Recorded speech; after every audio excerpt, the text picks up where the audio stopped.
Same 5 on how to die well. How to die well. So the first one is resolutions for the future, right?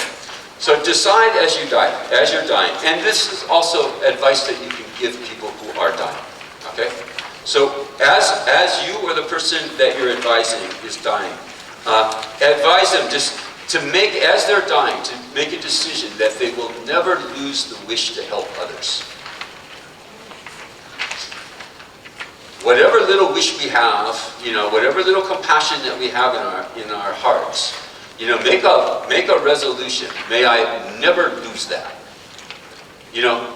Can't do any harm. Well, we don't know where we're going next, but if we got at least a little bit of that, that's probably a good idea, right? Can't do any harm. To have a little bit of that, kind of compassion, going out with compassion. You see, most people, when they're untrained and when they're not being guided in death, they're freaking out. You see, they're doing in a way the exact worst kind of thing that you could do. They're freaking out. They're thinking, "Oh, I'm losing everything." They're grasping onto things that they cannot keep. They're thinking, "Oh, poor me," and so just like encourage yourself if you're dying, or the person that you're helping, to think about somebody else, to think about, I hope I never lose the inclination that I have to help other people. That's the first one, right? Resolutions for the future. Then habituation means you're so accustomed to helping others because you've lived a life like this, that thinking like this at the end will come as natural to you. So, you can't pull this off like at the end without training. So you're not going to be able to think about others as you're dying if you haven't trained yourself to do so. So accustom yourself to be thinking about others your whole life. You can think about this in terms of like all of life is just a rehearsal for death. And think about that. Think about how could I live on a day-to-day basis that would prepare me for death? How would prepare my mind to be in a good place when I die, you see? And that primarily means thinking about other people, thinking about what you could do for others. Compassion, loving kindness, concern for other people's suffering. Pure white seeds. Give away everything as you die. And encourage others who are dying to do this. This is perhaps one of the most important pieces of advice that I can give you. Because you can't take it with you. You heard that expression? You can't take it with you. So give it away. Make sure that you go out clean, and give away all the money mentally.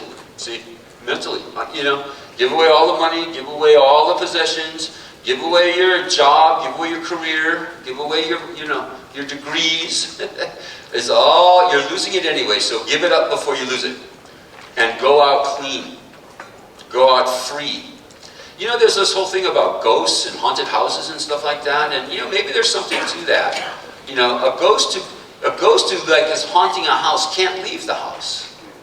They're clinging on to their house so tightly that they're dead. They're not even like corporal anymore. They're not even embodied anymore. They can't leave.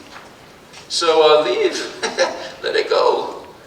Very important to tell other people too, as you're dying, that or put it otherwise. Very important to tell the person who's dying that you'll be okay. You're sad, you'll miss them, you love them, but you'll be all right. So that they're not clinging to you. It's a very selfish thing actually to go to pieces when somebody else is dying. It doesn't do them any good at all for you to be like screaming and pulling your hair out and freaking out, saying, "Oh my God, don't die." They can't help it. You saying don't die isn't going to make them live longer, right? They can't. They have to die. So let them go. You see, let them go. Let them let you go. And go out clean. Destruction. Do a final purification, and let go in another sense. Let go of all the resentment, all the anger, all the difficulties that you had with the enemy. Forgive them all, like Jesus did. Remember? On the cross. Those of you who have a Christian background, remember what was his last words? "Father, forgive them, for they know not what they do." Forgive them. So you forgive them. Imitatio Christi, they call it, right? Imitate Jesus. Imitate Christ. and go out without resentment. How can that be good? You know, we don't know what happens next, actually, right?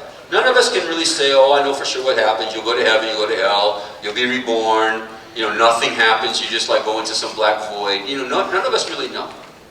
But how can it be good under almost any circumstances for you to go out resentful, pissed off, you see, still holding grudges, you see? How can that be good?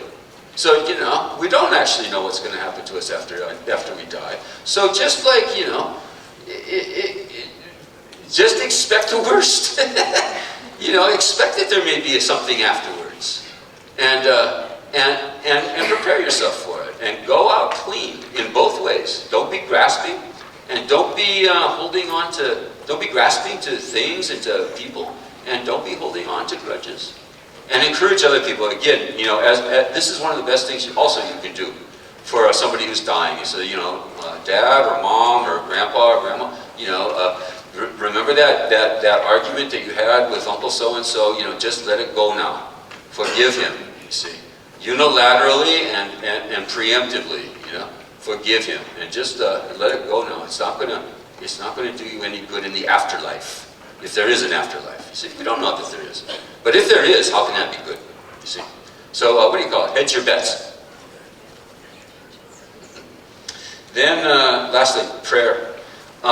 This is very interesting. In the Buddhist texts, they didn't really know when they were writing. They didn't know much about Christianity when they were writing texts like this. This was written 1,000 years ago in Tibet, and they said, do exactly what Jesus did. And when you're dying, take on the sins of everybody else. So they're like, well, I'm dying anyway. I probably am going to go to hell because I'm a pretty crappy person. So as long as I'm going to hell, I might as well like save everybody else from going to hell. And I'll just take it all on. Bring it on.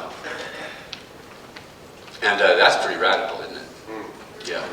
But that is imitatio Christi in its, you know, major form. Be like Jesus. Be Jesus Christ superstar. And just say, okay, I wish I could take all the sins of others on me. And I'd be willing to do it. And here's the karma of that. Can you imagine? You know, and you can't do this like, oh, I promise to, you know, to take on all the sins of others. No, if you really, really intend to, you know, really, really intend to save other people from suffering, I'll suffer myself so that other people can be saved from suffering. You will not have to suffer. Okay? You will not suffer. Because of the intention. I'll tell you a little story about this. There's a story about this Tibetan Lama, this Tibetan teacher, and he was practicing this. And he had told all his disciples, he said, I'm going to do this low jump thing at the end, this low jump trick, and I'm going to take on all the bad karma of everybody else. I'm going to go to hell. I'm going to go to the hell realms, so that they can be freed from it. So he's dying. And all his disciples are circling around his bed, and he's dying. He's going, oh no, oh no, oh my God, oh my God. And his disciple, oh Geshe-la, Geshe-la, you know, it must be terrible. It must be terrible. Yes, it's awful, awful. Oh my God, yes, you're taking on all the sins of everybody else. You must be entering now the hell realms. Oh, it's awful, it's awful. Yeah, I can only see angels.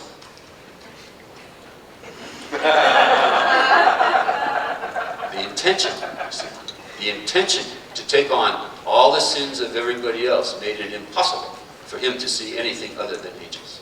And that's like the secret of, you know, Christianity right there too, I think. The secret of being willing to take on all the sins of all of us sinners made it impossible for him to do anything else than rise from the dead and become the King of Kings. The first shall be last, and the last shall be first.